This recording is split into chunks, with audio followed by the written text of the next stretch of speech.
इस स्वागत है आपका मनी फ्लो ट्रेडिंग चैनल पर। तो बात करेंगे मार्केट एनालिसिस के बारे में कि भाई कल के लिए क्या किस तरीके से प्लान किया जा सकता है, क्या लगता है मार्केट में कि मार्केट कहाँ जा सकता है, वो सारी चीज़ हम इस वीडियो में डिस्कस करने वाले हैं। क्या ग्लोबल सेंटिमेंट्स यहाँ से इंच अप हो रहे हैं, क्या डोमेस्टिक सेंटिमेंट्स, क्योंकि बहुत सारी वीकेंड्स पे न्यूज़ आई है।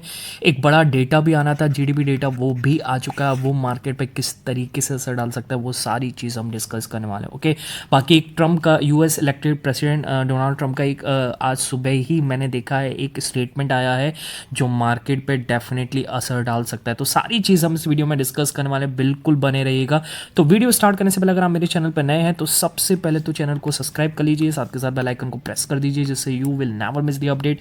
जो भी वीडियो मैं अपलोड करूँगा आप तुरंत जाकर के देख सकते हैं, अपनी स्ट्रैटेजी बना सकते हैं। एक चीज़ याद रखिएगा, अगर आप मेरे व्यू पर प्लान कर रहे हैं तो आपको पता होना चाहिए I am not SEBI registered, मैं सेबी रजिस्टर्ड नहीं हूँ। तो प्लान करने से पहले अपने फाइनेंशियल एडवाइजर से एडवाइस ज़रूर कर लीजिएगा। बाकी अगर आप देख रहे हैं, सीख रहे हैं, समझ रहे हैं तो बहुत ही इंपॉर्टेंट वीडियोस आपको मिलते आए मिलते रहेंगे। तो प्लीज़ अपना प्यार बनाए रखिए। ओके, चलिए सबसे पहले तो ग्लोबल मार्केट यानी यूएस मार्केट की बात करते हैं कि फ्राइडे को किस तरीके से यूएस मार्केट बिहेव किया। ओके, तो पहली चीज़, थर्सडे को हॉलीडे था यूएस मार्केट का, क्योंकि यूएस मार्केट में थैंक्सगिविंग डे था, इस वजह से छुट्टी थी। और फ्राइडे को भी हाफ डे में ही काम हुआ है, पर बहुत ही बढ़िया हैंडओवर देखे गया है।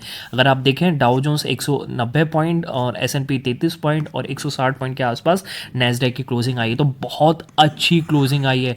तो यानी अगर नवंबर मंथ की बात करें, यूएस मार्केट ने किस तरीके से बिहेव किया नवंबर मंथ, तो आप ये समझ के चलिए कि यूएस मार्केट का best of the best month रहा है कि अब तक का। आप समझ के चलिए रिकॉर्ड हाई पर क्लोज हुआ है। ओके, नवंबर में सबसे ज़्यादा गेंस देखने को मिले हैं एसएनपी और डाउ जोन्स के। ओके, तो कहीं ना कहीं अपने मार्केट जो इतना टफ जोन से मतलब गुजर रहा है, और वहीं आप देखिए यूएस मार्केट किस तरीके से बिहेव कर रहा है। ज़बरदस्त रैली बनी है, मतलब एक ज़बरदस्त ग्लोबल पॉजिटिव सेंटिमेंट्स के साथ यूएस मार्केट क्लोज हुए हैं। और डोमेस्टिक सेंटिमेंट्स, ग्लोबल नहीं कहेंगे, डोमेस्टिक सेंटिमेंट्स के साथ ज़बरदस्त क्लोजिंग देखने को मिली यूएस मार्केट की। ओके, अपने मार्केट में क्या हुआ? अपने मार्केट में एज यूजुअल फ्राइडे को फिर से एफआईआईस की सेलिंग देखने को मिली और लगभग 4.5 करोड़ की सेलिंग देखने को मिली है। ठीक है, तो लगातार आपको पता है नवंबर 28 भी आप देखिए 11,000 जो लग रहा था कि 7,000 करोड़ की बाइंग आई है, फिर यहाँ पर 26 तारीख को फिर बाइंग थी, फिर 25 तारीख को बाइंग थी, तो लग रहा है आपको बाइंग आ गई। पर 28 तारीख को जो उन्होंने ज़बरदस्त तरीके से बेचा है, तो कहीं ना कहीं उसने सारा भूत उतार दिया। और अगर आप मंथली देखें एफआईएस डेटा, तो आप देखिएगा मंथली कितनी ज़्यादा सेल हुई है। नवंबर मंथ पूरी तरीके से एंड है, ठीक है, तो नवंबर मंथ की अगर बात करेंगे तो लगभग 46,000 करोड़ की सेलिंग आई है। ठीक है, अक्टूबर के कंपैरिजन में तो हाफ से भी कम है, पर कहने का मतलब है कि अभी भी एफआईएस लगातार बेच रहे हैं। ठीक है, ओके, और अगर आप वहीं डीआईएस की बात करेंगे तो डीआईएस देखिए, डीआईएस क्या कर रहे हैं, डीआईएस जितना एफआईएस बेच रहे हैं उतना ही वो यहाँ पर खरीद रहे हैं। ठीक है, तो नवंबर में बाइंग देख रही है आपको 44,000 की, और अक्टूबर में देखिए 1,07,000 करोड़ की बाइंग दिख रही है। ओके, एक बार मैं आपको डीआईएस का ईयरली डेटा दिखाता हूँ, आप समझ लिया, आपको एक होप मिलेगी क्या। आप ये देखिए, कोरोना काल में मतलब 36,000 करोड़ की डोमेस्टिक इंस्टीट्यूशन से भी बेचा था। ओके, उससे पहले 2018 में बाइंग आई थी, तो लगभग इतनी बाइंग 1 लाख से ऊपर सिर्फ 2018 में।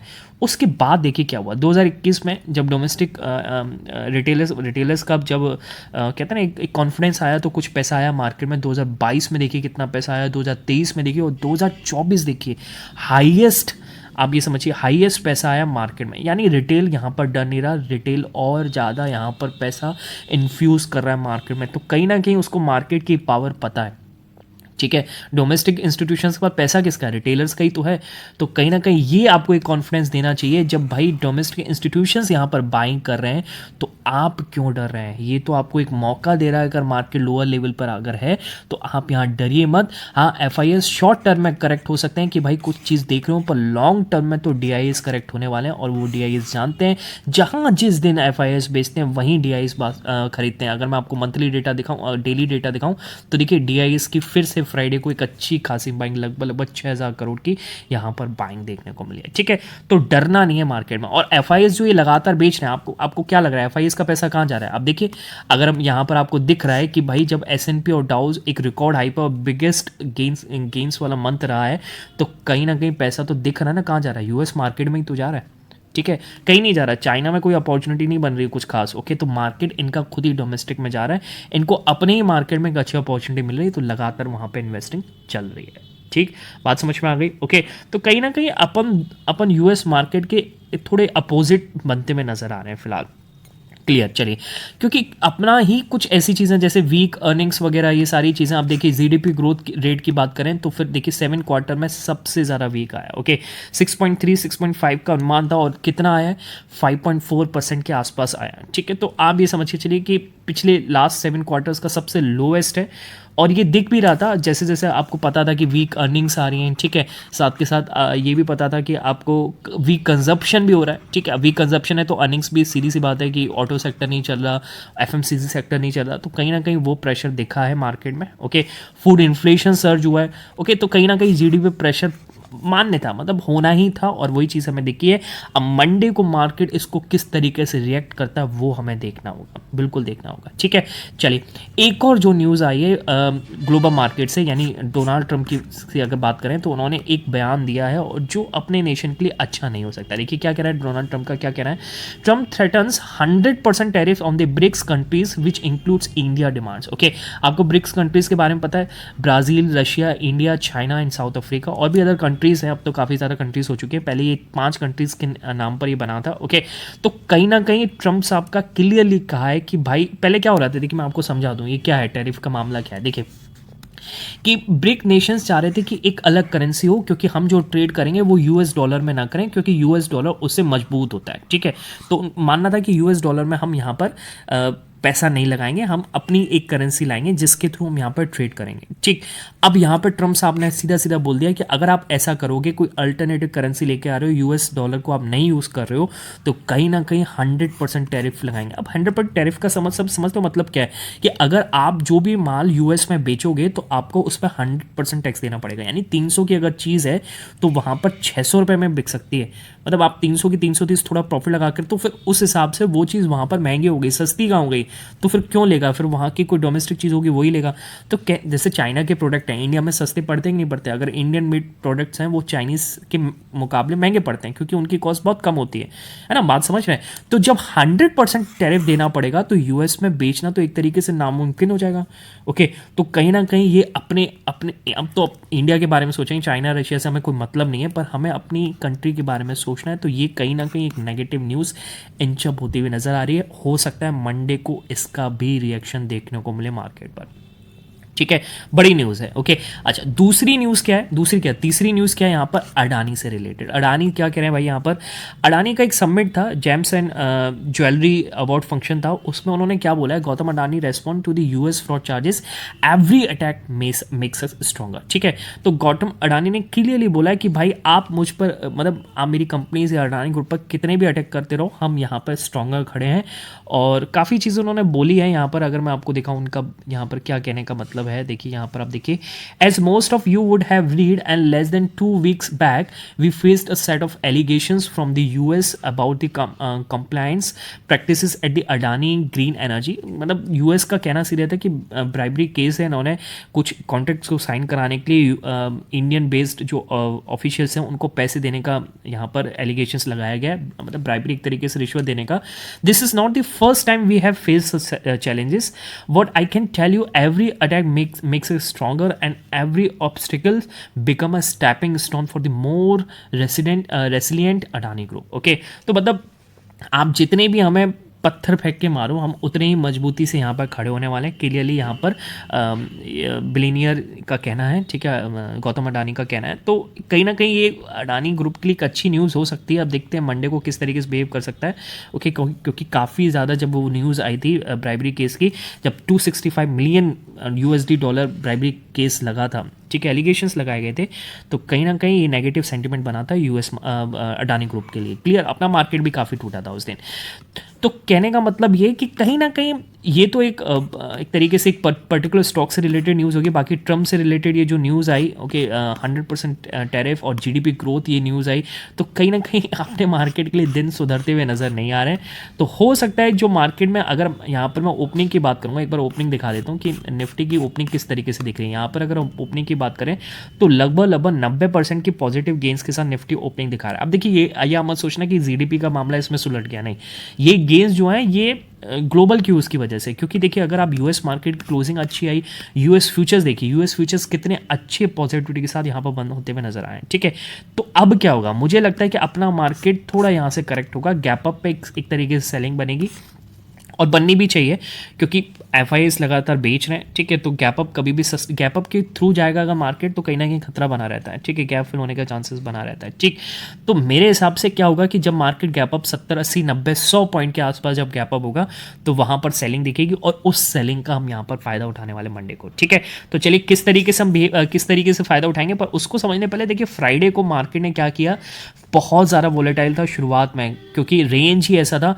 मार्केट अगर मैं बात करूंगा, यहाँ पर आप देख रहे हैं 29 तारीख का, ठीक है। मार्केट खुला था 930 940 के आसपास, और वहाँ से उसने 24,050, फिर उसके नीचे आया। ये काफ़ी सेशन था ना, 900 से 24,050 का ये जो रेंज था, ये काफ़ी ज़्यादा वोलेटाइल था। और उसके बाद इसने जब 24,100 के ऊपर क्लोजिंग मतलब सस्टेन करना स्टार्ट किया, तो फिर वहीं पर ही इसने पूरे सेशन को होल्ड किया। ओके, हमने क्या किया था, हमने काफ़ी ट्रेड बनाया, काफ़ी तो नहीं ट्रेड बनाया शुरुआत में। यहाँ पर हमने बैंक निफ्टी में ट्रेड बनाया था जब मार्केट गिरना स्टार्ट हुआ था। तो कहीं ना कहीं आपको राइट हैंड साइड बीच में मैं अवेलेबल नहीं था यहाँ पर, जब 24,120 130 के ऊपर चला था तब हमने एक ट्रेड प्लान किया। 150 के ऊपर चला था जब मैं BTST वीडियो बना रहा था, ओके। उसमें तो मैं पर्सनली नहीं ले पाया, पर ये स्पाइक मैंने आपको बताया था कि कितना अच्छा 20 से 25 पॉइंट का मूव एक ही स्पाइक में दे गया था, क्लियर। तो राइट हैंड साइड पे पिक दिख रहा होगा, लगभग 9.9% के आसपास हमने लास्ट नवंबर को क्लोज किया। और टोटल गेन नवंबर का कितना बना वो मैंने अपने टेलीग्राम चैनल पे बता दिया है, ठीक है। Best of the best month तो नहीं था, ठीक है, और अच्छा हो सकता था, और अच्छा परफॉर्म करेंगे आगे भी, ओके। तो टेलीग्राम ग्रुप ज्वाइन कर सकते हैं, जाकर के देखिएगा, ओके। सीखना समझना है तो सेंटिमेंट्स पे हम किस तरीके से प्लान करते हैं वो जाकर के आप ज्वाइन कर सकते हैं टेलीग्राम ग्रुप, ओके। और टेलीग्राम ज्वाइन करने का तरीका है, डिस्क्रिप्शन में जाइएगा और डिस्क्रिप्शन से जाकर के ज्वाइन कीजिएगा, उधर सर्च मत कीजिएगा, क्योंकि बहुत सारे फेक चैनल्स अवेलेबल है, क्लियर। चलिए अब आते हैं क्या स्ट्रैटेजी बन सकती है हमारे लिए मंडे के लिए। देखिए अगर गैप अप होता है, ओके, तो गैप अप पे आपको क्या करना है, आपको बेचना है। कैसे बेचना है, आपको एक ऐसा लगाना है 220 का, ठीक है। 200 220 का एक ऐसा लगाना है, ओके, है ना। देख लीजिएगा अगर 180 के आसपास हो रहा है तो 200 का ऐसा लगाएंगे, अगर 200 के आसपास हो रहा है तो 20 पॉइंट का लेकर के यहाँ पर इंडेक्स के हिसाब से हम ऐसे लेकर के चलेंगे। मैं सोच रहा हूँ 200 के आसपास ओपनिंग आ रही है तो 220 का हम ऐसे लगा रहे हैं, यहाँ से हम बेचेंगे, ठीक है। अब जब मार्केट क्योंकि मुझे लगता है कि नहीं टिकेगा, क्योंकि कोई अच्छी पॉजिटिव न्यूज़ नहीं है, मार्केट यहाँ से गैप फिल करेगा, और गैप फिल का मतलब यहाँ से 24,140 तक का मूव मार्केट यहाँ से आपको दिखा सकता है, ठीक है। चुपचाप यहाँ पर अपनी क्वांटिटी को सरेंडर करके देखेंगे मार्केट आगे क्या कर रहा है, कुछ नहीं करेंगे, क्लियर। अब क्या करना है, देखिए मेरा बायस, मैं यहाँ पर व्यू लेकर चल रहा हूँ कि मार्केट में फिर से यहाँ पर हाई लेवल्स पर टिकेगा नहीं, मार्केट यहाँ से गिरना स्टार्ट कर सकता है, हो सकता है देखिए कुछ भी हो जाए, ठीक है। तो सबसे पहले तो हम डाउन साइड के लेवल यहाँ पर डिस्कस करने वाले हैं, ओके। तो देखिए अगर 140 के नीचे मार्केट, देखिए ये 140 से और ये 100, ये एक बहुत ही देखिए, क्योंकि बहुत ज़्यादा टाइम पास किया है तो यहाँ पर आप कुछ मत कीजिएगा, आप प्लान कीजिएगा जब मार्केट यहाँ से 24,080 के नीचे आए, ठीक है। 24,080 के नीचे आएगा तो अब आपको एक मूव मिल सकता है, अगर मैं इसको रेड में कन्वर्ट कर दूं तो 24,080 के नीचे मूव मिलेगा, और वो आपको ले जाएगा 24,040, ठीक है। 40 पॉइंट का ये मूव आपको दिख सकता है इंडेक्स लेवल पर। इसके नीचे आपको कुछ नहीं करना है, 24,040 के नीचे कुछ नहीं करना है, आपको प्लान करना है इसको नीचे जाने के लिए, और नीचे कहाँ पर जाए, 23,960 के नीचे जाएगा, फिर हम यहाँ से प्लान करेंगे, ठीक है। 23,960 के नीचे गया, 23,900 920 तक का हम एक मूव तलाशेंगे, ओके। और यहाँ पर अपनी सारी क्वांटिटी को सरेंडर करेंगे, फिर अगर मार्केट इसके नीचे जाता है तो फिर एंट्री बनाएंगे। 900 के नीचे गया, और 900 के नीचे अगर गया तो फिर ये आपको देगा 860 तक का मूव, और 860 के नीचे गया तो ये देगा 820, और 23,800 तक का मूव मार्केट यहाँ से आपको डाउन साइड दिखा सकता है निफ्टी में, क्लियर है, ओके। अच्छा अब अगर मान लीजिए मार्केट में बाइंग आती है, ओके, कोई बड़ी न्यूज़ नहीं है, सब मार्केट ने यहाँ पर जीडीपी का जो डेटा था वो सारी चीज़ यहाँ पर जो फ्राइडे को करेक्ट हो गया था, थर्सडे को जो करेक्ट हो गया था, उसने सब यहाँ पर उसको पचा लिया, ठीक है। तो अगर बाइंग आती है तो आप कैसे प्लान करेंगे, देखिए मार्केट को पहले तो यहाँ पर जब सेलिंग होगी तो 140 के आसपास आएगा, सस्टेन होने देते हैं, फिर जब 160 के ऊपर चलेगा, 160, इसको मैं ऊपर ले आता हूँ, 160 के ऊपर चलेगा तब यहाँ से हम प्लान करेंगे, और मूव आपको 160 के ऊपर मिलेगा, यहाँ से 24,200 220 ये लास्ट है, ठीक है। यहाँ पर आप मेरे हिसाब से क्वांटिटी बुक कर लीजिए, क्योंकि एक बार आप देख सकते हैं कि फ्राइडे को कितना ज़बरदस्त सेलिंग आई थी यहाँ से, एक यहाँ पर बहुत बड़ा सेलर बैठा हुआ है, उसने पटक के दिया है मार्केट को, और मतलब बुरी तरह एकदम से स्पाइक आया और वहाँ पर उसने बेच डाला, क्लियर है। तो यहाँ पर आप चुपचाप निकलने की कोशिश करेंगे, हाँ अगर 220 के ऊपर सस्टेन किया तो फ्री आपको बड़ा मूव देगा, और बहुत ही तेज मूव देगा। 24 क्योंकि ट्रैप हो जाएगा यहाँ पर सेलर, या अपनी क्वांटिटी को सारी क्वांटिटी को बेच के निकलेगा, तो 24,260 और 24,260 निकाला तो 290, क्लियर। और 290 इसने निकाल दिया तो 330, 340, 350 तक का मूव आपको पॉसिबल है। ठीक है, बात समझ में आ रही। इधर आप पूरी तरीके से निकल जाएंगे, क्यों? क्योंकि मार्केट काफ़ी बार यहाँ से रिवर्स हो चुका है। देखिए कितना बुरी तरीके से रिवर्स हुआ है मार्केट। ठीक है, तो आप सोचना मत कि यहाँ पर बाइंग आ जाएगी। हाँ, अगर 350, 360 के ऊपर निकला तो फिर हम पोजीशन बनाएंगे और फिर वो मूव आपको दिलाएगा एक शॉर्ट कवरिंग मूव। और 100 से 150 पॉइंट का मूव आपको वन वे में दिख सकता है, लगभग 480, 480 तक का। ठीक है, तो इसके लिए भी आप रेडी रहिएगा। ओके, तो ये निफ्टी की बात। अब बैंक निफ्टी पर आ जाते हैं। बैंक निफ्टी किस तरीके से बिहेव कर रहा है। ओके, अगर मैं निफ्टी की कंपैरिजन में बैंक निफ्टी को कंपेयर करूं तो bank Nifty is very good shape. अगर मैं इसको 50 मिनट चार्ट पे ले आता हूँ तो देखिए इसने कुछ नहीं किया है। इसने तो अब ये देखिए भी तो 25,000 से एक तरीके से 25 नवंबर से एक तरीके से साइडवेज है, थोड़ा सा नीचे डिप आया, फिर वहाँ से 52,000 के ऊपर। तो कहीं ना कहीं स्ट्रॉन्गर अगर देखा जाए तो निफ्टी बैंक है यहाँ पर। ओके, सेफ है अगर कोई बाइंग साइड लेना चाहता है तो। ओके, अब इसमें क्या प्लान करना है? अगर निफ्टी टूटता है तो ये भी टूटेगा। अब आपको प्लान करना है इसमें, अगर ये यहाँ पर टूटना है, देखिए बड़ा मूव की अगर बात करेंगे तो वो तो 51,750 के नीचे मिलेगा। अगर 750 इसने तोड़ दिया, अगर मैं इसको रेड में कन्वर्ट कर लूँ, 750 इसने तोड़ दिया तो आपको मूव दिलाएगा ये 550, और 550 निकाला तो फिर ये गैप फिल करेगा। गैप फिल कौन सा कह रहा हूँ, ये वाला, ये आपको दिख रहा है, ये जो महाराष्ट्र इलेक्शंस के बाद जो एक गैप हुआ था उस गैप को फिल करेगा और ये आपको मूव देगा 51,200, 280 तक का। ठीक है, यहाँ से टूटेगा तो 250 तक का आपको मूव इसलिए दे सकता है यहाँ पर। क्लियर है? अच्छा, अब ये अगर रेंज देखा जाए तो 51,800 बहुत नीचे है। ठीक है, उससे पहले क्या करना है? क्या 750 मतलब 51,750 का वेट करना है? नहीं, देखिए आपको क्या करना है, अगर मार्केट 52,000 के नीचे आ जाए और यहाँ पर 51,950 को तोड़े तो एक मूव आप यहाँ पर डाउन साइड स्कैल्प 100 पॉइंट का कर सकते हैं और वो आपको देख सकता है 51,850 तक का। यहाँ पर आप निकल जाइए क्योंकि 800, 850 एक अच्छा सपोर्ट जोन बना हुआ है। क्लियर है?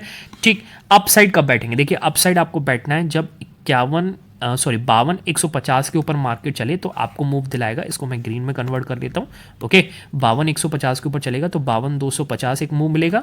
ओके, और 250 इसने निकाला तो आपको ये दिलाएगा 52,450, और 450 इसने निकाला तो आपको ये 52,800 तक का मूव दिला सकता है। ठीक है, क्योंकि फिर 500 वाले यहाँ से सारे शिफ्ट हो जाएंगे 52,800 या 53,000 पर, तो आपको एक बहुत अच्छा मूव मार्केट दिला सकता है अपसाइड। अगर मार्केट में एक पॉजिटिव मतलब पॉजिटिविटी बनती है, मार्केट चलना स्टार्ट करता है, स्टॉक्स में कंपोनेंट्स में बाइंग आती है, तभी ऐसा पॉसिबल है। क्लियर है? पर मार्केट का सेंटिमेंट्स जैसे जिस हिसाब से एफआईस लगातार सेल कर रहे हैं तो मुझे लगता है कि इतना पॉजिटिविटी ना आए। क्लियर? चलिए बाकी मिलेंगे नेक्स्ट वीडियो में, तब तक के लिए बाय बाय, टेक केयर।